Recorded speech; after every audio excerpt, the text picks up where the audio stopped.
Welcome to the Dive Bar Music Club podcast, where the guest hosts drop in and out, but the opinions are always passionate and the playlists loud. It's like Cheers if everyone at the bar had a strong take on 90s alt-rock or a suspicious number of burned CDs. Around our table, you'll find an emerging touring songwriter, a former cult band favorite whose work since then is even more interesting, a portrait photographer with a not-so-secret metal penchant, a record store owner who learned about Swifties the hard way, a retired folk singer who regrets nothing, and a zine maker with more cool music projects than we can count. We're all just here to share what we're currently obsessed with and maybe convince someone that yes, that weird Icelandic synth folk band is worth a listen. Okay, that last one's probably me, Sloane Spencer. It's Dive Bar Music Club. Low-key, high taste, happy hour for music nerds. Well, hey y'all, I'm Sloane Spencer. Thanks for joining us here at Dive Bar Music Club, the low-key, high-taste happy hour for music nerds. Joined today by the regulars Kim Ware, Chad Cochran, and Charles Hale.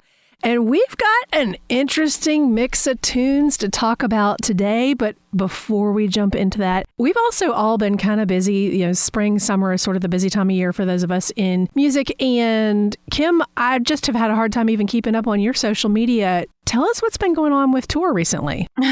Cool. Thanks. Yeah, I've had a hard time keeping up with myself also.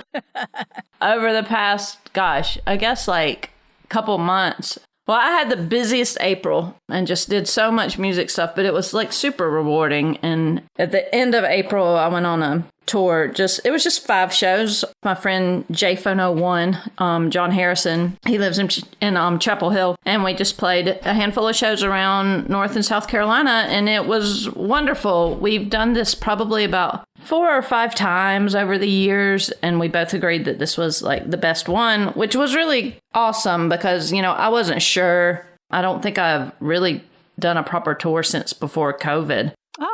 So I wasn't really sure how, what to expect, but I guess because we've both been, releasing more stuff since then and everything, it just seemed like we got like better shows and better venues with better crowds, and it was great. So yeah, it's been awesome. And so you were getting to do your work this time because you're also a drummer for another band. Yes, this was my solo stuff, my singer-songwriter stuff. And Yaller is the band I play drums in. And we have, we recorded an EP with Jerry Key in March, I think. Oh, fun. But haven't really had a show since then, but we have a show at the end of May. And then from then on through the summer, we're playing almost every weekend. So we're about to be really busy. That's great. Yeah. Curious question for you about your solo work. Because as you said, some of the songs have been out, existed on the planet for a while, but you haven't toured a ton with those particular songs. How are they changing for you? Well, most of my releases are full band releases, and this was a solo tour. So it already, is very different. But it's back to how I wrote the songs, because I write most of my songs just on acoustic guitar. So I guess it's different, but it's not at the same time. And the songs, they kind of, sometimes they evolve, over the years also. And I like to think that I get better at performing, but I don't know. Well, I'm glad that we're getting to hear about it, and looking forward to hearing more about your upcoming shows. Yeah, cool stuff. So when we first all got on a call before I hit record today, I was sending Charles into Cranky Music Gus and World, and I was like, ooh, there's a couple songs on here I really like from y'all, and there's some that I just hadn't really crossed my mind. We got a mix, and I'm not even really sure where to start. So I'm going to start, I think, with you, Chad. How did you choose the songs you chose this time around? And I know that a couple of folks have feelings about them. Great. That's a great intro. That really gives me a lot of confidence to talk about this. So I know that you and I do this very similarly. I literally take, whenever the email comes out that you say, hey, what are you listening to? I go right into my iTunes. and look and see what are like the last 3 bands or 3 songs that I've been checking out. And at the time, I have been revisiting listening to Six String Drag. For some reason, I have a feeling that you'll probably have some feedback on that because for sure, that seems like. Am I the reason you know them? Here's what's really weird. In this, maybe I don't even know how to say this, but it's because of Bryan Adams. Because there was like a time when he was like pre him being a horrible person, or at least it being public. We just didn't know. He at one point, like, I don't know if it was like when he was doing that Jesse record or when it was, but I remember like reading an article and somebody said like, what's one of the best bands out of the Carolinas? And he goes, it's Six String Drag. And I'm like, who is that? And I have always been one of those people that is like continually hunting for like something new to listen to. And so that's all it took. And I was like, I'll go buy that record. I'm like, I'll go buy that record today. And so that's a band that I've probably has been like in my queue for the last 20 years, I would say. I don't think we've ever talked about them together. I don't think we ever have. I know them too. Oh, interesting. Yeah. And so that's how they popped up. And then my other 2 picks just happened to be new music releases. I didn't even know the Rolling Stones were putting out a new record. Neither did I. And so I was like, oh, and I listened to like the first 30 seconds and I was like, oh, this is pretty good. Like, I've not really listened to any new Rolling Stone records more than like a cursory listen enough to say, I don't think this is for me. But that one song that I picked, and of course I don't have it in front of me, is pretty good. Like, had a nice blues, like kind of a rock riff. And I was like, okay, this is pretty good. And then I skipped to Mike D, formerly of the Beastie Boys, put out a new record, and I listened to it, and I probably will never listen to it again. I was intrigued. I was like, I've always wondered, like, the last 2 guys, I'm like, I wonder what they've been up to. I'm like, I wonder what they're like, what kind of music they would make if they made music. And I listened to it and I was like, well, I wished too hard. Yeah, definitely not my thing. So I'll make my comments and then y'all can chime in. So the Mike D song, when I listened, I was like, oh, he made his Flea record. Oh my God. The recent Spot Flea on. jazz. So, I mean, yes, that was my response to that. And then I know Charles has strong feelings about this Stones tune. No, I feel like I'm getting set up here, but I set myself You are, but up. I'll join in. Yeah. Chad, first I'll say I'm really glad that you suggested this song because that's what I needed to go listen. And I actually knew that the Stones had a new record coming and sort of dread that because what it's going to do is bring cranky old white guys into my record store and sort of ask me opinions about the new Rolling Stones or have I listened to the new Rolling Stones? And now I can say I heard a song and it sounds like the Rolling Stones. It does. It is very clearly a Rolling Stone song. No doubt about it. And just as a side note, if we get to all 3 of my songs, watch me talk about the Rolling Stones again. But it is just, I told Sloane when we got on the call, I'm feeling like a cranky old white guy. And part of that is because I'm dreading other cranky old white guys who still think the Rolling Stones are the greatest thing that ever happened. And how could no one not love the Rolling Stones? And it's just exhausting. And it's baby boomers who will not exit the stage. and we can just top that off with Paul McCartney being the final musical guest of Saturday Night Live for the season. Like, can't we do better than that, people? I love that there are no sacred cows here. I get worked up about the old guys that come in the record store and talk about there's no good music being made anymore. That drives me crazy. Yeah, it's like, I don't say this because it's a 500 square foot store. I'm the only employee there and I'm trying to make a living out of this. But it's really like, hey, guy, you're the problem. If you don't think there's any good music, it's because you suck. And And I told you, Sloane, you got me revved up. I thought the Rolling Stone song was way more rockin' than I was expecting. And it's going to be great when they headline the New Orleans Jazz Fest that has very little jazz in like 2 years. And all the baby boomers die from a heart attack because it's hot in New Orleans. Wow. Charles, I have been waiting for this side of you to come out. Well, I will say, and I think I've presented in previous episodes, that like, I think people should listen to what they enjoy and enjoy what they enjoy.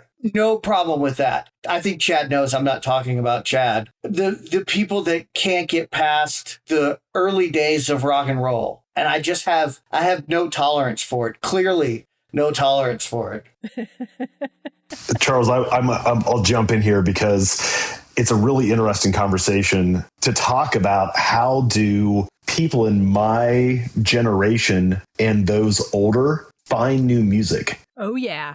I think I spoke about this on maybe a previous episode where, I'm a photographer, but on TikTok, I don't talk about photography. I only talk about music. And the amount of people where I mean, you're talking about Paul McCartney and the Rolling Stones, and, a lot of their answers are like Journey and Night Ranger, where they've just not found any other bands because I truly don't know if they know how to find them anymore. I grew up in a very rural town. The closest town we had to us was Columbus, Ohio.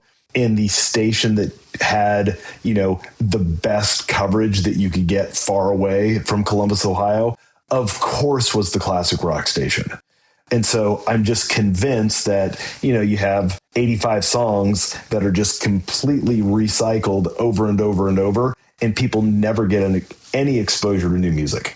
I agree with you 100%. And I went through that struggle of how do you find new music 16, 17, 18 years ago. I was sort of late to the blog world because that was a big, big thing. And then eventually I started writing for the blog 9 Bullets. And since that time, that's sort of how I learned how to find new music on the internet. And as a side note, I wrote a review of the previous 6-string drag record on 9 Bullets 16 years ago. Oh, that's cool.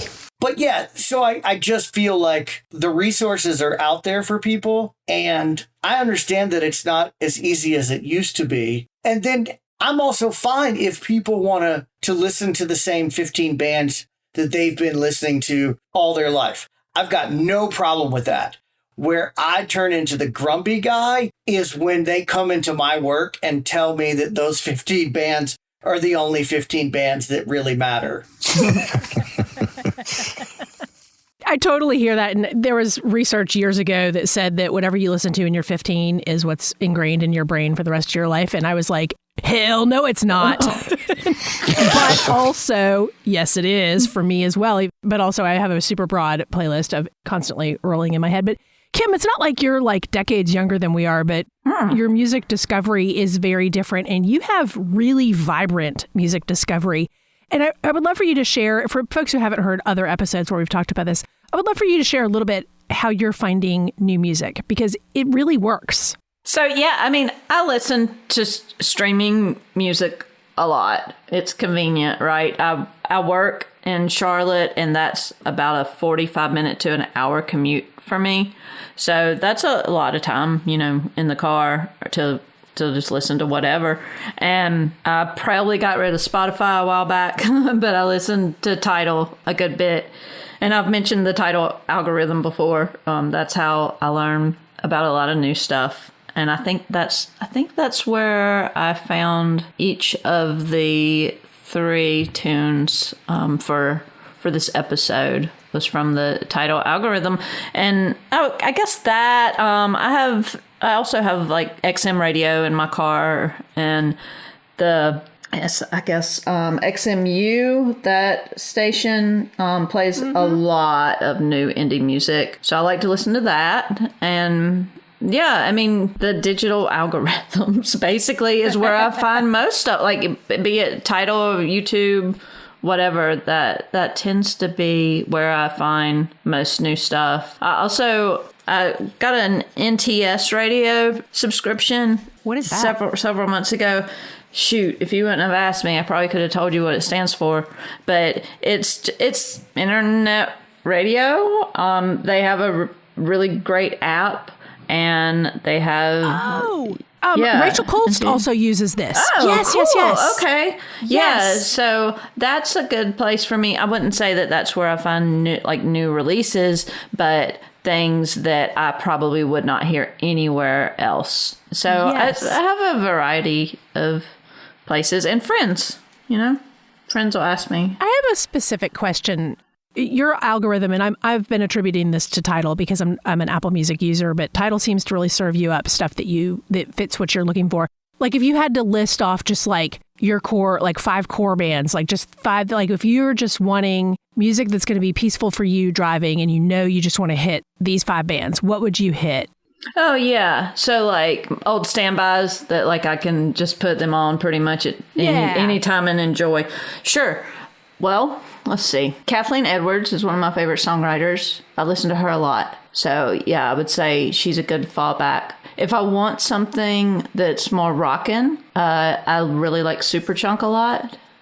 So that's been one of my favorite bands since like the 90s. So I would say, if I'm in the mood for that. But I really like late 90s, early 2000s, like emo stuff, like Rainer Maria, Braid, that kind of stuff. I don't know if you're familiar with either of them, but I like that genre a lot. But so, I mean, that's kind of like my 3 different, I have pretty diverse taste, I think. And yeah, I would probably go, depending on my mood, I'd probably go in one of those 3 directions. I'm trying to understand why the algorithm seems to be serving you up new music that also is appealing to you in a more effective way than, for example, what I would pick. And I think it's probably because your core music is newer. And so it's part of that ecosystem. I don't know that, but I'm literally thinking this out loud as we're all sitting here chatting. But speaking of which, and we'll come back to some of the songs that both Chad and Charles have talked about. Tell us a little bit about some of the tunes you picked this time around. You picked a couple, as always, that I'm not familiar with, and one that I'm like, oh, this is like really cool to talk about. Cool. Yeah. So I guess I'd probably start with the Damien Jurado and I think it's Lily Miller. I was unfamiliar with her, very familiar with him. I like his stuff. And when I was driving to Wilmington, North Carolina during tour, I was just looking for something new, and Tidal algorithm. This was like I think it was the first new release listed, and recognizing, Damien Jurado, I was like, oh, what's this? And put it on, and man, I was obsessed with it like instantly. I was like, this record is so beautiful.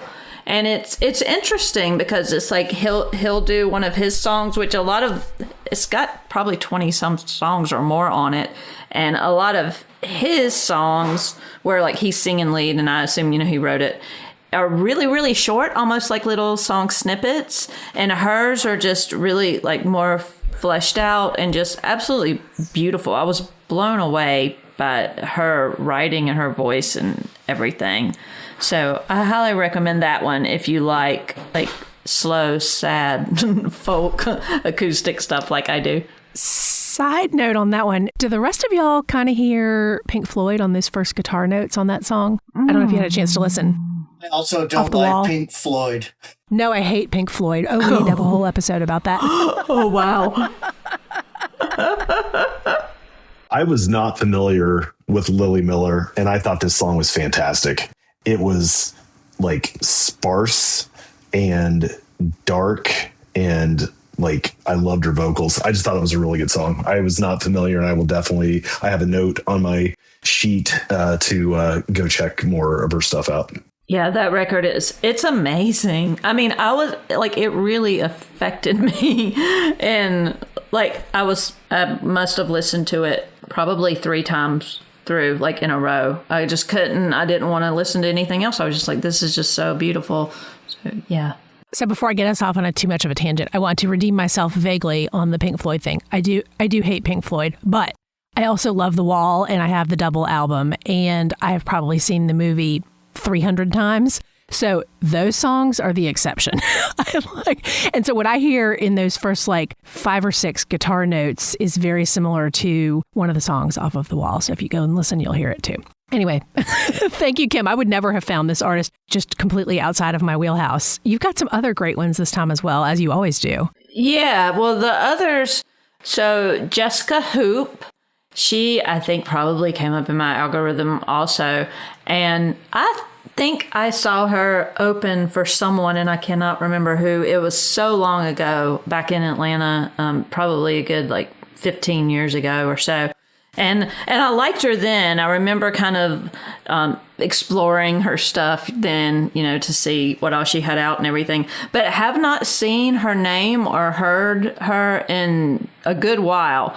And so when she popped up, I was like, oh, I remember liking her. And yeah, her album it's really, really cool. It's so interesting. And I don't have the name of the song that I selected for this week right in front of me. I think is Citizen something, but it has a really cool video also. And what I really, really loved about this particular song, though, is the drums on it. It sounds like a sort of like a marching band drum arrangement. And I was so drawn to that because one of the many musical things I did back in April, I played drums in something called Theme Stock, which is a collective of, we have a group on Facebook called Theme Music, and you basically the short of it is everybody performs a song based on a common theme, and we do it throughout the year on Facebook, and then we get together once a year in person to do a live show. And I played drums on a handful of songs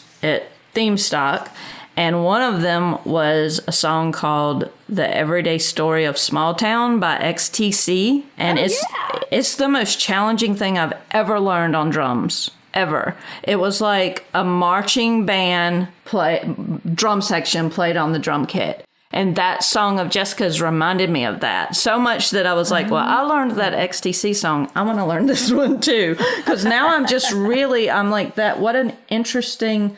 It's just a really interesting drum part. But yeah, Jesca Hoop she's really good. I mean, it reminds me, some of her stuff reminds me of Bjork a little bit.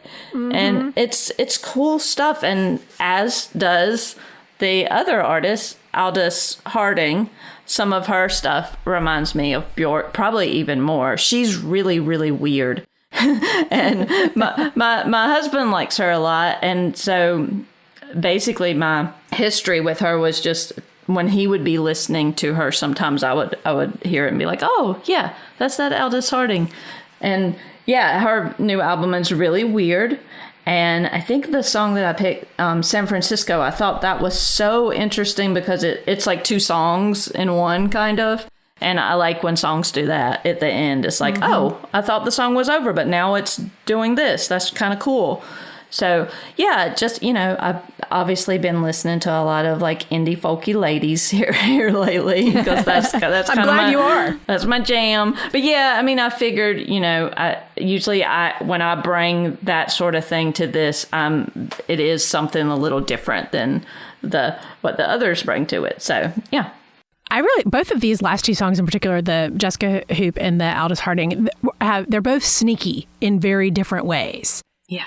And I mean that in a good way. Mm-hmm. So the Jesca Hoop one, at first I was just kind of, her voice you can just kind of lull along with the voice. And then the second or third time I listened, I was like, oh, I need to pay attention to what she's saying. This is actually really interesting.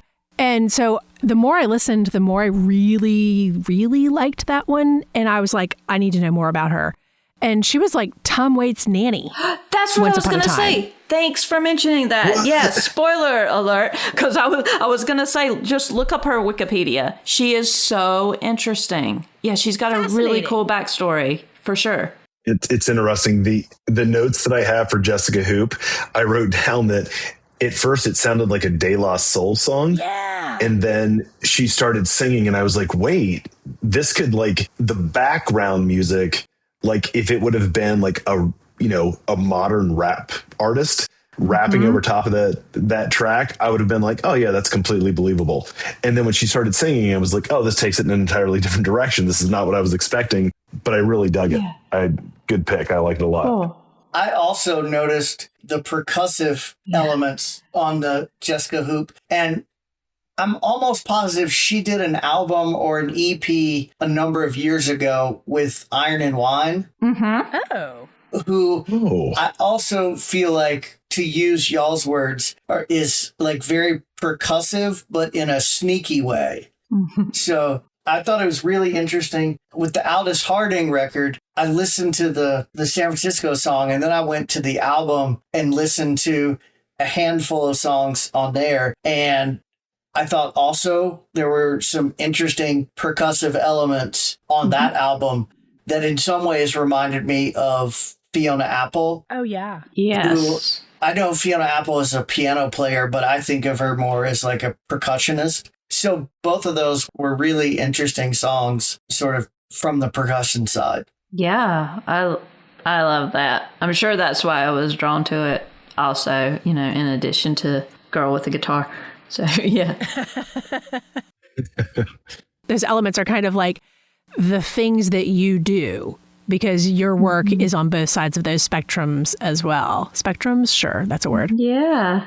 No, and I should have mentioned, speaking of both sides, because I'm doing a show in June where I'm going to be, the first time I've ever done this, I'm going to be opening, playing just my, singer-songwriter stuff, and then y'all are going to play later in the night. And it's, I'm calling it like my Gemini party because my birthday's in June. And so it's like the two sides of me. So I think, I think now that you say that, Sloane, like sort of indie folky music that's like quirky and weird and has like this unexpected something in it, I think I'm really, really drawn to that. Yeah, we could almost like loop those in with like the Leith Ross tune from a while back, which came from Caitlin, but just in terms of the stylistically, it's unexpected with still that like pretty vocal. And then you're like, oh, wait. Love it. This is fun. So we sort of skipped around and we haven't had a chance to have Charles share some of what he's been listening to. And Charles, I really, really, really like the stuff you brought this time. Not that I don't other times, but you hit a chord for me big time. So tell us about some of the tunes you chose. What do you want me to start with? Whichever one you like best. Well, I'm not doing that. All right. Then the one that you've listened to the most has nothing to do with how much you like something. So I'll start with Tiwayo. I'm just guessing that's the way you pronounce his name.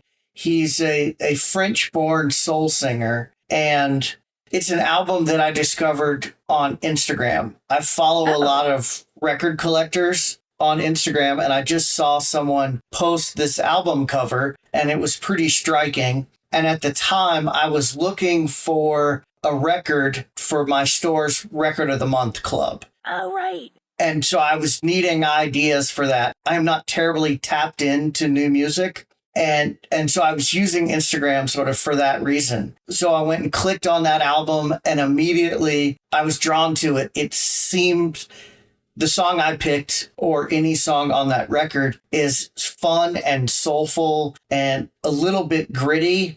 It reminds me of a grittier, like Leon Bridges kind of thing. And so after listening to it a handful of times, I got feedback from a couple of people. I picked that record for our Record of the Month club, which has just started. This was our first pick. And it's the first time as a store owner that I've really tried to be like a quote tastemaker of saying, hey, here's this thing that I've found that I think people will like. And since we had 17 people sign up for the club before that's great.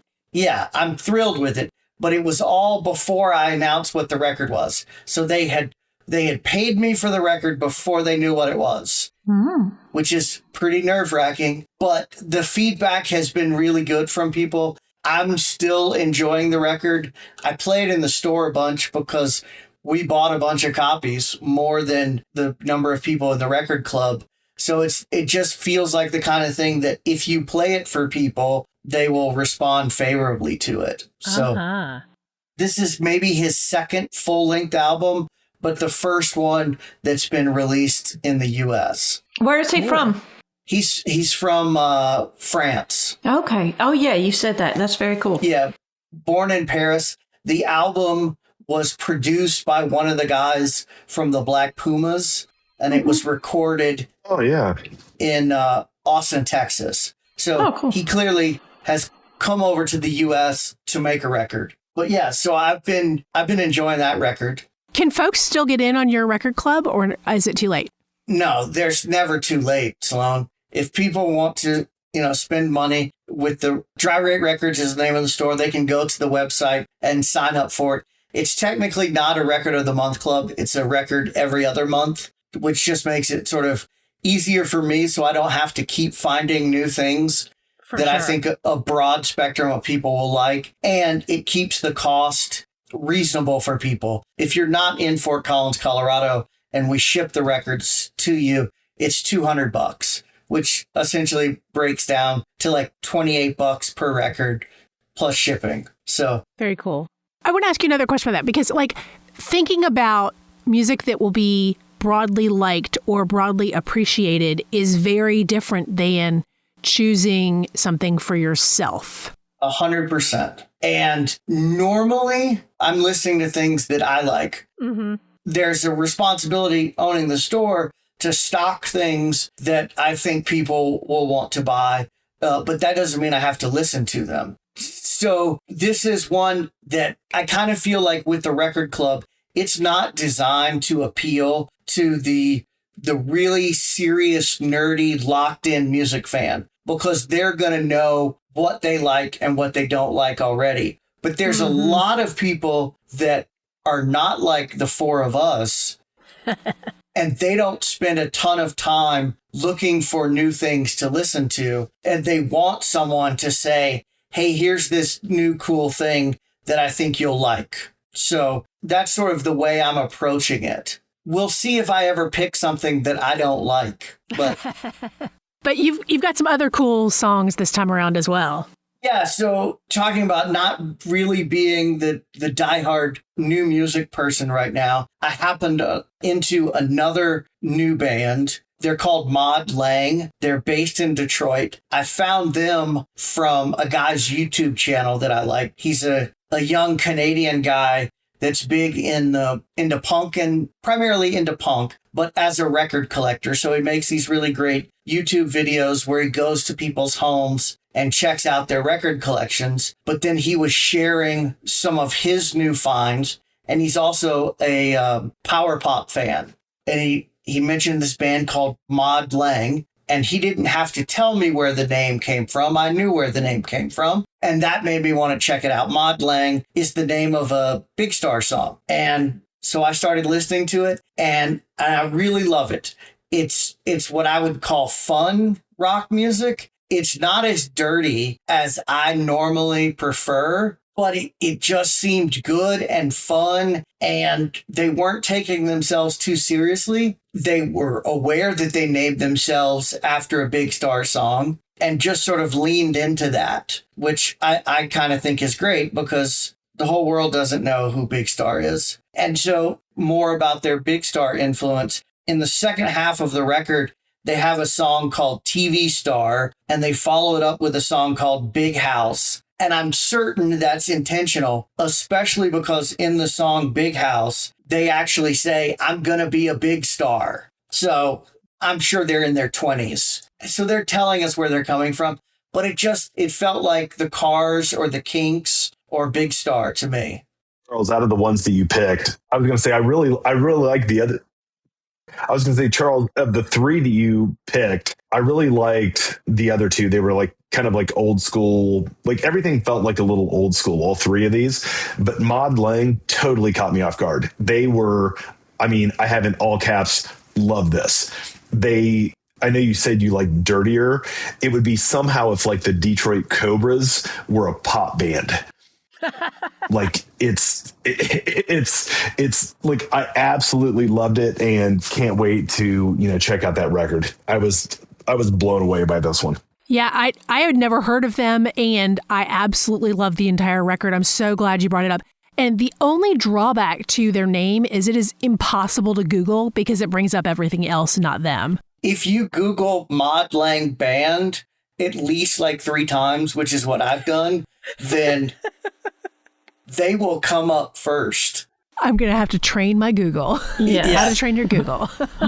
And so I found this maybe 2 weeks ago, and I immediately tried to order copies for the store, but they are very small. Their record label does not have distribution through my distributor. So I've contacted the label itself. Hopefully I'm getting copies soon, because it's the kind of thing that I think I could put on in the store for the right people, and people will dig it. So yeah, I would say this would be an easy sell. For the right kind of person. Yeah. Yeah, for sure.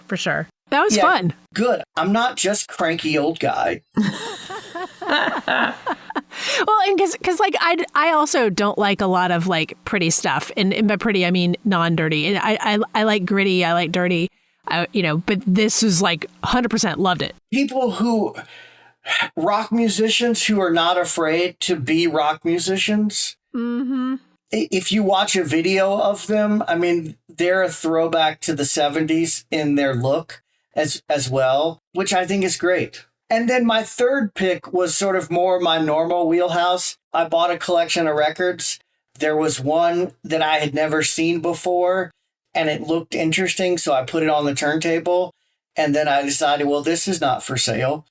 The woman's name is Clydie King. She only released 2 albums in her lifetime under her name in the 70s, but a simple Google search just showed me that she's one of these people in music that I love that has done 1,000 different things, but is not a household name. And so just sort of the basics is she fell into Phil Spector's orbit early on in her professional career.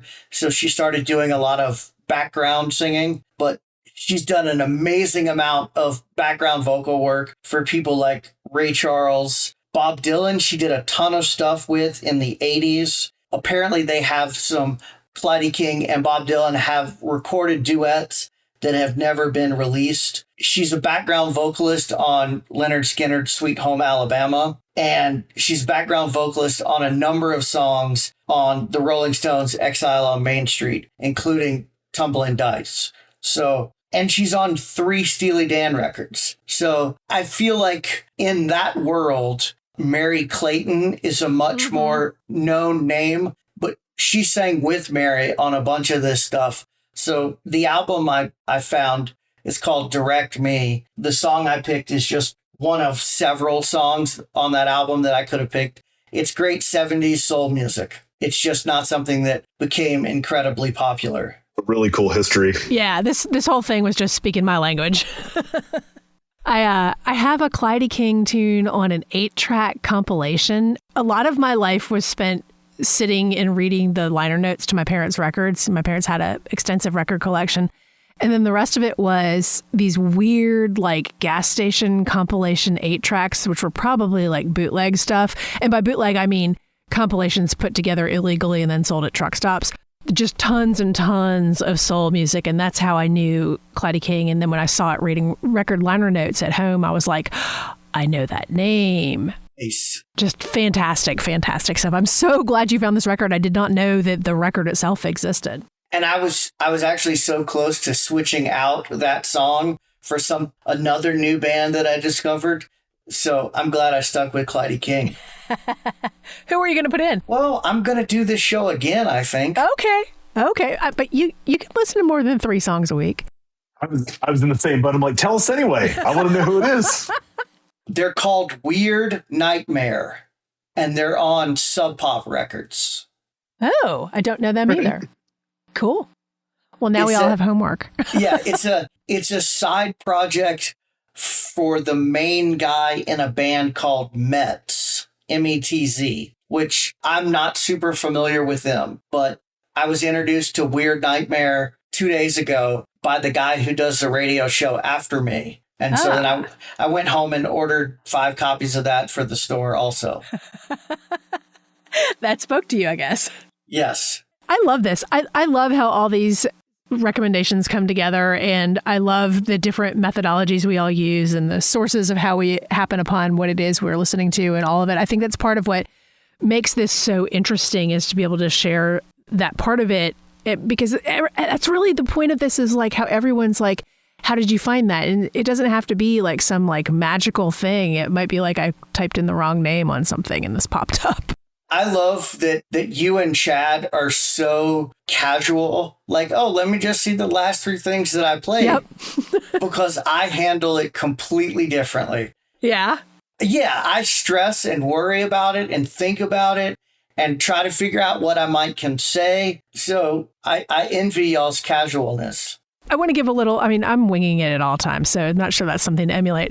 But I want to give a quick little shout out about the 6-string drag, Chad, that you brought up, because we were talking about how that record's, at least 15, maybe 20 years old? That record's been around for a really long time. Right. Anyway, the Players still have continued to make lots of fresh music in a lot of different ways. That band was primarily a duo of Rob Keller and Kenny Roby, and then whoever else was in the band at any given time. And if you lived here in the Carolinas, you probably saw them on a triple bill with the V-Roys, among others. So overlap with Scott Miller, all of that sort of stuff.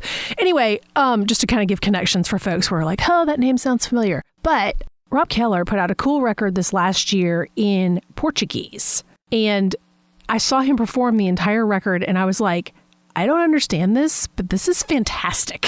So it's Roberto, I can't speak Portuguese, Roberto something, but if you search Rob Keller and then Roberto, it'll come up. So just really interesting stuff, continuing to both create in very different ways. Kenny's gone on to have a new duo that's also way more on the folky end of the spectrum. But I love to see folks who continue to push their own boundaries and try new things. It's always super cool to me. And I'm guessing that the album title comes from the short-lived club in Athens. Yeah, that's Rob grew up in Clemson, and they kind of got together in Athens, but they also have a Chapel Hill era, so lots of overlap that's where it all comes from. Lots and lots of overlap. So I know we talked a little bit about what creatively folks have going on, and Kim, you had your solo tour. You've got a bunch of stuff coming up with y'all. Chad, I know you mentioned a while back that you've got your 2 big summertime events coming up. Would you go ahead and share those with folks who haven't heard the other episodes?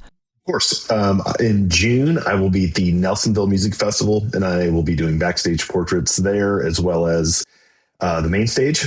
And in July, I will be at Woody Fest. So for the Woody Guthrie Folk Festival out in Okemah, Oklahoma. And I will be doing some photography work as well as like young songwriters. I'm going to do some videography for that component of the festival. And I will also be leading a talk on mental health with my I Didn't Want to Tell You series. Yay. I will be looking forward to that. You do a great job of keeping people updated in your socials about that stuff. I want to ask a quick question to both Chad and Kim in different ways about album art. Charles, you mentioned that the Tiwayo, I'm assuming we're saying that right, I have no idea. The album cover caught me, and I'm one of those people who, when I'm record flipping, will totally buy an album because I like the cover for different reasons. Chad, you've photographed, and your art sometimes is assemblages. I don't know that there's probably a better word for it because I'm not an artist. But you have done a number of album covers. What's been the creative process for that? Has it been work that you had existing, or were you trying to capture a vision of the person in charge of the project? How did those come around for you? Most of the time, I mean, it's very rare. Like sometimes people will, if people hire me to do an album cover, almost always it's going to be a photo of them. So that's how that usually comes about. But the majority of the album covers that I've done have been work that I have put out into the world previously, and people will say, hey, there was that one photo of that tree on the road. And I'll be like, let me search the archives and see what I can come up with. And that's usually what it is. It's usually something like that. Or I did a album a long time ago for a band called Sad Planets. And it was the drummer from the Black Keys and a local singer here in Cleveland. And it was like a weird thing I did. Like I was just kind of messing around. And so I did this thing where it was like a kind of a sunset over Lake Erie, but then I made like ropes hanging down from the clouds, and they were holding on to cars and kind of like dangling them over the water. And they called me up and they were like, "That's our cover." And I'm like, "What? That?" And so I would like to say that I have, it's probably like somebody when they write a song, rarely do they write a song and they're like, "Oh yeah, that's a hit," or people are going to really like that. I don't have any level of intuition of what the public is going to like or musicians are going to like. I just kind of hope that as I continue to put stuff out there, it continues to connect. Kim, have you had a role in designing what the front-facing artwork looks like for any of your work? I'm trying to think which ones I have not. I think I've designed all of them, or at least had a hand in the design of all of them. Sometimes I get someone to help me with like the layout part of it, maybe make it better. I don't know, just the layout and all of that. And sometimes it drives me a little bit crazy whenever I'm doing, whether it's like CD or vinyl, whatever. And some of my vinyl, I did get somebody else to do that, but it was me sending them a picture saying like, "Hey, I want this to be the cover," So got it. Yeah, I think I pretty much designed most all of them as far as just like coming up with the concept and all that. Mm-hmm. Yeah. And does that come before or after? Like how does that work for you in your process? It varies, honestly. I mean, that's something that I enjoy that part, but I tend to also kind of stress out about that part at the same time, But I mean, it really varies. Like sometimes it will come pretty early in the process. Sometimes it's after I have all the songs together and then I have, the title of the album and then kind of like, well, now I have to find a cover, so it varies. Sometimes it's one of the first things that I come up with. Yeah. And Charles, having a record store, what sticks out for you with album art, especially as you've been digging through this collection of pre-1984 music that you bought? Just gave me another opportunity to be grumpy old guy. Oh, please do. Albums are absolutely art, and the artwork on the album is absolutely art.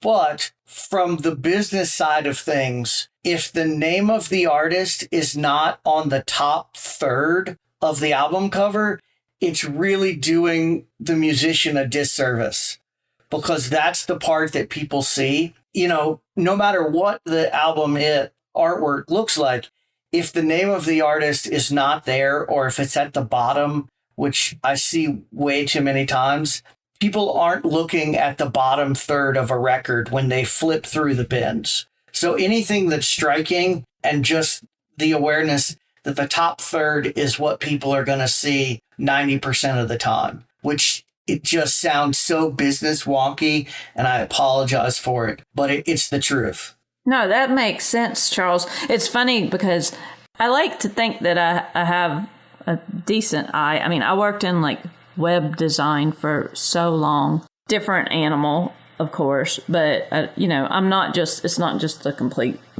foreign thing to me. But some friends of mine, the Yum Yum Tree from Atlanta, they just released an album on vinyl a couple months ago. And Andy, who is basically her band, she's one of my very best friends.